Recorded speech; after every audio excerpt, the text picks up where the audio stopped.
यहाँ पर हम लोग साइन ए का वैल्यू निकाल चुके हैं। अब इसके बाद हम लोग कॉस ए का वैल्यू निकालेंगे। तो कॉस ए बराबर होता है आपका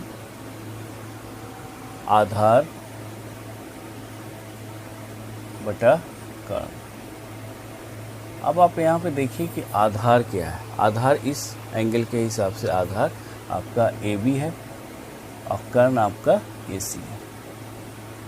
तो यहीं पे आप देख लीजिए कि ए बी को हम बी बोलते हैं और ए सी को एच बोलते हैं। तो कॉस ए बराबर बी बाई एच, ये दूसरा हो गया।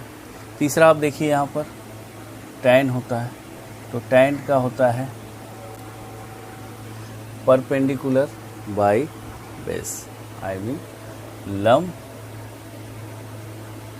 बटा आधार।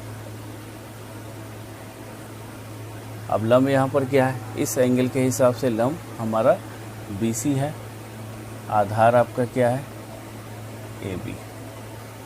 तो ये आपका हो गया P बाई B टैन। ये सब फॉर्मूला आप एकदम ध्यान में रखिएगा, ये बदलेगा नहीं आपका, ये इसी तरह रहेगा। उसके बाद होता है साइन हो गया, कॉस हो गया, टैन हो गया।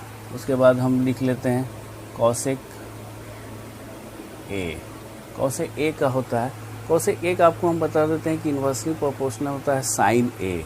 जो साइन ए का जो वैल्यू होता है उसका जस्ट उल्टा होता है, यानी sine A P by H है तो कॉसेक क्या हो गया H बाई P।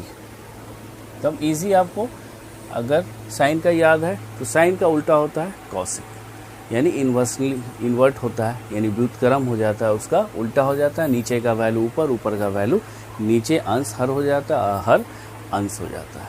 ठीक है। उसके बाद आ जाते हैं हम लोग सेक ए। सेक ए का मतलब होता है कॉसेक, कॉस का वो उल्टा होता है। तो कॉस ए का वैल्यू क्या है B बाई एच है, तो ये क्या हो गया H बाई B हो गया। ये आपका इन्वर्सली प्रोपोर्शनल हो गया आपका कॉस ए का। उसके बाद होता है टैन ए। तो टैन ए किसका उल्टा होता है कॉट ए का, या कॉट ए किसका उल्टा होता है टैन ए। यहाँ पर टैन ए हम बोल रहे हैं क्योंकि एंगल ए ले रहे हैं।